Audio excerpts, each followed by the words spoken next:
Hey folks, welcome to the Triple T Thursday. For those just joining us, that's tools, tips, and talk, where we'll discuss info for the knife maker. So the intent was to continue the intermediate series, but as you probably saw from the thumbnail, not everything goes as planned.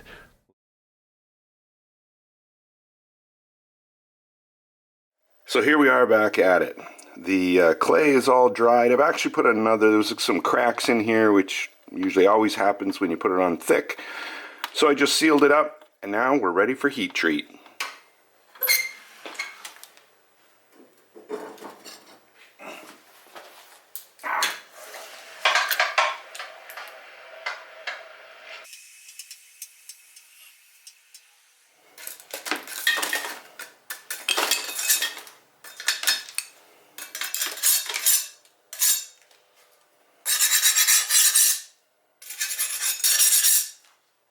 So here it is after heat treat and temper. I like to temper it in this little jig I have just to make sure it stays straight, and it is dead straight, so I'm happy about that. No warp at all. Alright, now it's time to do the final grinding. What we're going to pay attention to here is moving this plunge line back to this line right here. We're going to move the plunge line back to about here. Alright, let's go to the grinder. Hey folks, special shout out. Wanted to mention that I'm now sponsored by Maritime Knife Supply for abrasives. That's right, get your abrasives at Maritime, buy 10, get 10% off. That's a free belt. They have the best prices on VSM Actirox, and they got a whole bunch of other brands too. Go check them out. So the first thing I want to do is surface grind the flats here, but because I've ground a bevel, it wants to you can see it's flexing, it's trying to pull this down. So what I'm going to do is just take a shim here, just so that now it's sitting flat and it's not trying to rotate on there. Alright, let's grind it.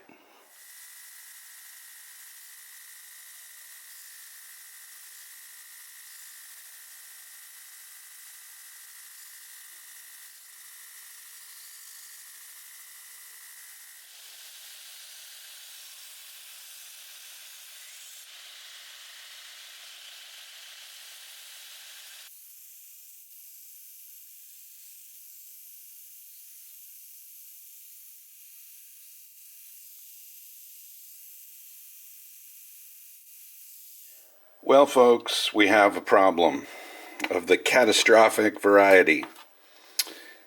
Let's see, bring it in here. Right here. I'll zoom in for you guys. There is a crack right there. I'll show you on this side as well. Right here. So, that's bad. Obviously, this knife is scrapped. The most cracks I've had is from doing differentially heat-treated blades like this. What happens is, because you got the clay on the top, this kind of prevents the top of the spine from moving. So you got the bottom, the edge, which is basically moving more from the heat treat than the spine. Traditional katanas, that's how they get their curve, so there's a lot of stress on the edge, so you do get cracking occasionally. It's just the way of things here. So I am going to etch this so you guys see the hamon, which I think is really stellar on this blade. It's really hard for you to see it, so I'm going to etch it, and then we're going to snap this so we can look at the grain. So there it is after a little bit of etching.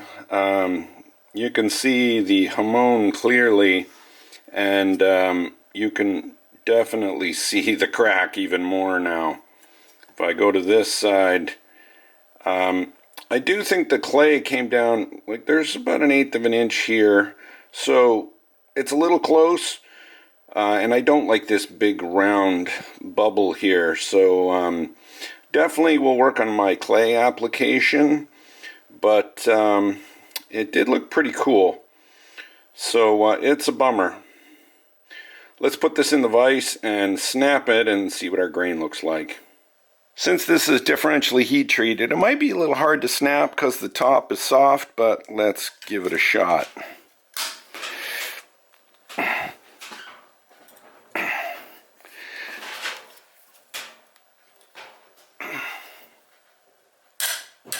There it goes.